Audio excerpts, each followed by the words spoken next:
This is Diego Cordovez. I'm Adam Schoenfeld. Welcome to The Scoop, brought to you by Full Tilt Poker.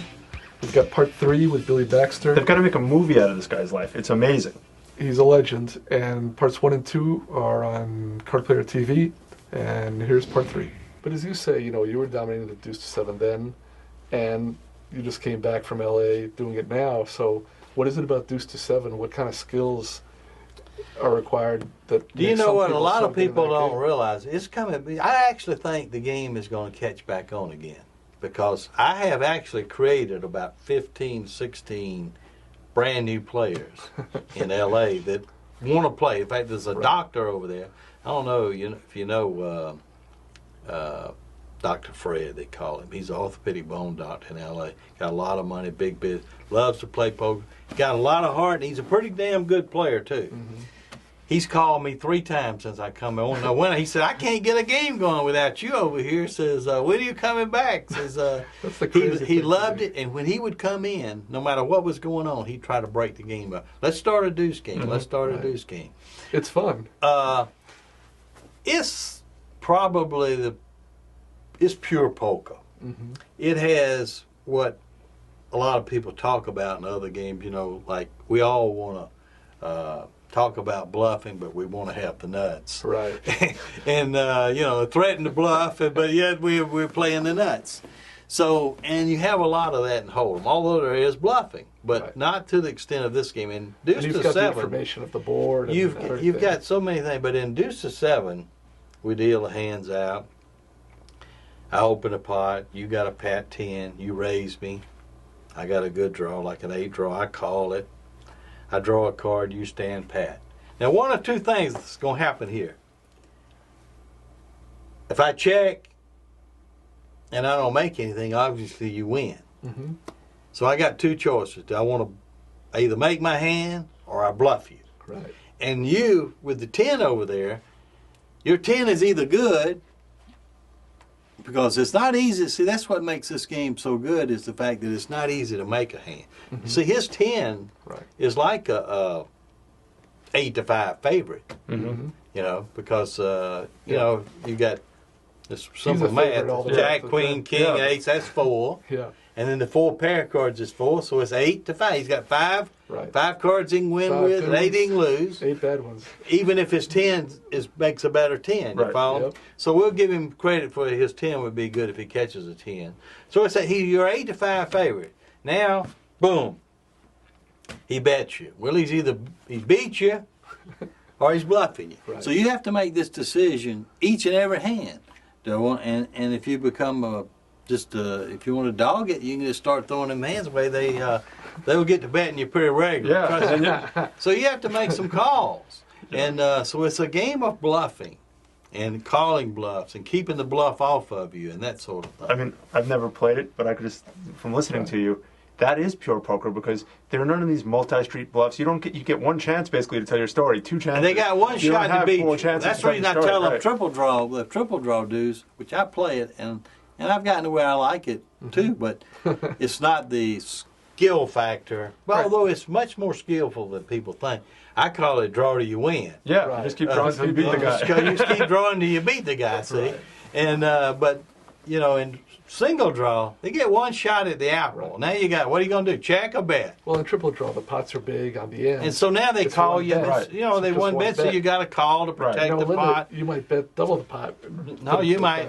I mean, you ought to bet anything. Right. You might be facing a $100,000 bet with your 10. I'm all in. With your 10, right. I'm all in. This 25,000 a pot, and I bet my last 38,000. Right. But as you say, then calling with your 10 is not so easy. No, my 10 looks like a king.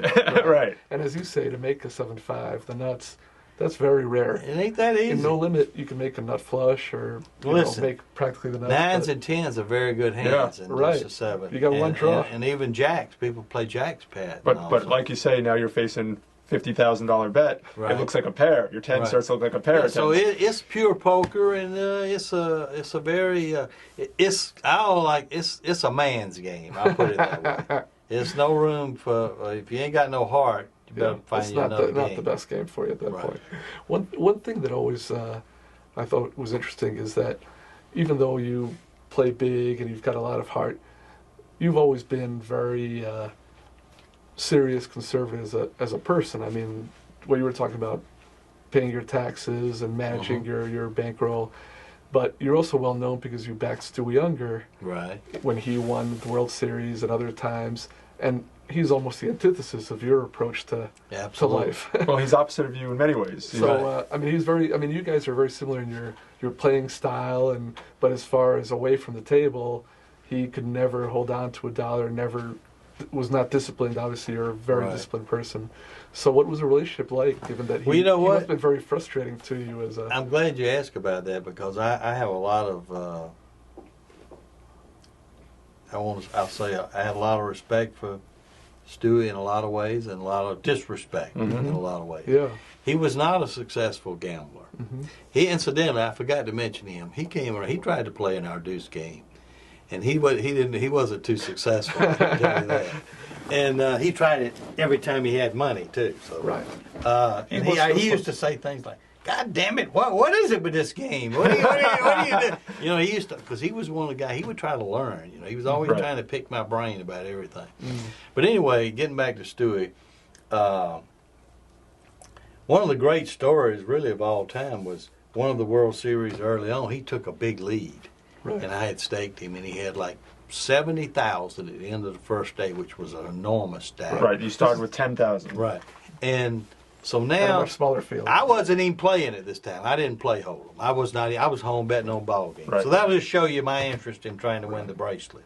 Right. I was at home. It was the World Series of Poker. Right. I was at home, and the main event was going on. I could care less, other than trying to get half that pot with Stewie, who I thought I had one of the best players. Yeah. So anyway, he's got 70,000. The next day, Eric Drake's the tournament director. He calls me. Billy says, "Where's Stewie?" He knew I was taking. I says, "That's not the call you." I don't know. He's staying over at the Nugget. He said, "Well, he hadn't showed up, and we're starting." Right. So I called the Nugget. They ring his room, no answer. So I called security.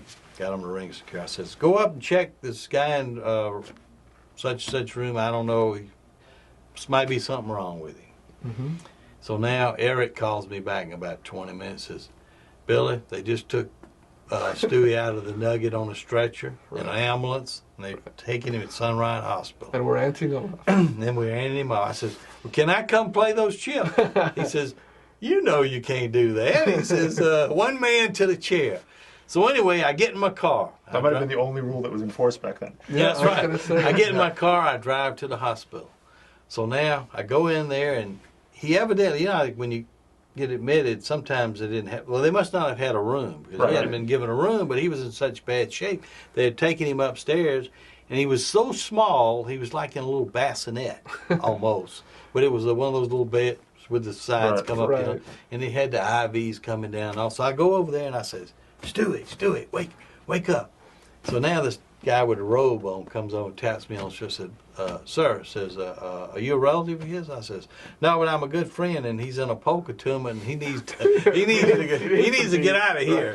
He says, "Well, I got some bad news for you." He said, "He ain't gonna be getting up for a day or two." Says, "Because I just gave him a shot to relax him, and he's done for the day."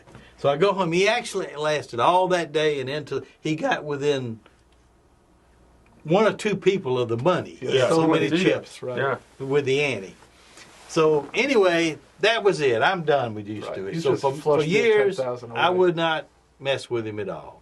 You know, he would come get money, and he would bet sports, and he'd do this, and he'd do that. And he was just around all the time, and if he had money, he'd go play golf, and he'd lose it all. Did he apologize to you after this? No, you know, when you do drugs, they don't. You know what I mean? They don't. You know, he said, "What can I tell you?" He says, "I mean, I can't help it. I mean, I'm like, you know, I'm what I am." So anyway, he didn't offer to reimburse the $10,000. No. For sure. So goes on a few years and all, and so now the last year, for years I staked him that he won it. Was I think that's the first year I played. I think that's the year I came in 1997. So at that time, poker's began to come back, you know, and it's becoming something again. So I don't know why I finally, I'm mostly out here doing sports. And I hardly ever play poker. I almost quit for almost 15 years because I couldn't stand the smoke. And plus, we didn't have Major Riddle, and we didn't have Sid Webb, we didn't have... But that was the first time you got back to staking. I mean, you won the whole main event. So what happened was I'm playing deuce-to-seven at the horseshoe, and he comes over and said, Billy, I want to play I've been dry. I'm good shape. I'm strong. Can't you tell I'm ready? I said, Stuart, please leave me alone. I don't want to stake you to no poker. I says, last time I played, you couldn't even stake. You didn't even sit in your chair. I mean, if I remember right, they handed you off. So, don't start that again. He was always like. So anyway, I wound up having a good day. So he comes back. He caught me at a good time, and he says, God damn it, you know I'm the best player. Says, put me in this damn tournament and all, So I actually went over and played a satellite after I got through. The game broke down, and I won a little satellite. And I said, well, you know what? I'm going to play this damn thing this year. So it was a one-table satellite. Mm-hmm. And so anyway, I said, now I tell you what, I'm going to put you in. But if I catch you out of that chair one time, I'm going to kill you. That's what I tell you right now up front. So anyway, the rest is kind of history. We played. The funny thing about it, listen to this bad draw. When we got down toward the end, there's like 30-something players left or something like that. Stewie's on my right, me and Phil Helmus on my left. Mm-hmm. Stewie opens every pot, and then Phil would raise every pot. And here I'm like here in a straitjacket. You know what I mean? It's like I actually broke Phil in that tournament. And I had to get berated and everything, because even you. Yeah, even and he got up. He's, how could I call with that hand? I had 2 10s. No, I had 2 10s. Now how could I call? He's over there in the big blind. I'm in the little run, and he moved all in for like I don't know 15s. I don't remember the numbers, but anyway, I called him, and he had 2 5s or something. Yeah, how could you call? And you want to know how I could call, but anyway, that it's good to know that Phil doesn't discriminate on who he brings. That was the basic. That was the basic speech at that time. So anyway, he got broken. Stewie went on, and that night he had the chip lead and all, and he told me, this is a true story. I'm not making. He said, Billy, he says, this is the way it was. So the fact that he said it's no big surprise, but he did say it, so it's kind of like Babe Ruth. He said, Billy, this tournament is over. Says they're all playing for second place now. And sure enough, he went right on and he won it. So that was my, and the next year, you can't turn a guy down that won it the year before. No. I put him in. Now, he'd been in his room for a week resting upstairs and all. And at that time, Mike Sexton was kind of his caddy, so to speak. And Mike was watching after him and everything. On his own volition, you hadn't locked him up there. No, I didn't do that at all. That was his own he really thing. Wanted to and I actually told him to come down. I said, Stu, why don't you come down and hit a few balls? Meaning golf. Like practice a little. I see. That was just my way of saying play a little poker. I said, why don't you come down and hit a few balls? I mean, there's a little old game over here. You can play some 25 and 50 or whatever they play. I don't need that. I'm resting. I want to be. I said, okay, that's fine. Whatever you want to do. I just wanted you to know I'd put you in. Right. So now the day of the game, he don't come down. So I call up. I said, Stewie. He answered the phone though. Mm-hmm. He says, I'm not feeling good. I said, Stewie, if you don't come down here and start, I'm gonna take the money down. Right. He says, well, take the money down. He says, I'm too tired to come play. I said, well, hell, you've been rested for a week. What do you mean you're too tired? He said, well, just take the damn money down. I went and took the money down. And 3 months later, he was dead. Yeah. In all that time, I mean, away from the table, did you ever try to influence him, or was it just a lost cause? And you everybody tried to help him. He went to rehab. Chip sent him once. I helped him go. He went to rehab 2 or 3 times. It just shows you how strong those drugs are. Yeah. He was hooked on that cocaine. He couldn't get off of it. And he wanted to, presumably. Yeah, I mean, he wouldn't stop. It was a sad case actually. He was a real talent. I look back now, if he were around today, he would have survived. Mm-hmm. And the reason was he got bored. Mm-hmm. And there wasn't, like now, he could go play Hold'em every day, which was like his special, his best game. Actually, gin rummy. He was the best gin rummy player. I'll go out on record with that. He was the best gin rummy player that ever lived. Now there'd be I believe that. It'd be interesting because he would be a TV star, so it could go both ways because he'd have so much more money, but maybe that would be more He would have made it but now. I think he could have made it now because he was like go back there was a hold'em tournament twice a year or something. Right, You know what I mean? right. Your point is there'd be enough action for him. Yeah, Not he just would, in poker, right. but playing He golf. could or have doing found whatever he something to wanted do. Yeah. But now, obviously that's too late. And he was a real talent. I'm not saying he was the best hold'em player ever lived, but because I don't necessarily think he was, but he was really good, and he had a real talent for reading hands, Right. which came from his gin rummy. He could put people playing gin rummy. He was impossible. He knew your entire hand. He got down 3, 4, 5. 10 cards in the deck. He had you pinned down, and he was just a magician. And he played a lot of really good players that were known to be really good players. None of them beat him. I can tell you that. Now, you eventually ended up beating him at gin. Yeah, but I made him spot me so much. That's from my pool room training. Right. Right. I knew I was a pretty good handicapper. You finally put enough weight on them, they can't nobody overcome it. Right. That's knowing how to make the matchup. Yeah, right. And that's where it was his weakness in gambling. Because he just wanted the action. He just wanted it. He liked action. That was the impression that I got, even though he was before my time, that he'd take the worst of it in the matchups just because he wanted the action. People would take advantage of him. He beat a lot of people spotting him playing gin, though. But, they finally, there's a point at everything where it's too much. And thanks for joining us on The Scoop, brought to you by Phil Tilt Poker. And Billy Baxter gets better and better with each episode. And we're going to have more. An almost unprecedented fourth part. Look for it next week, and write to us at thescoop@carlperry.com.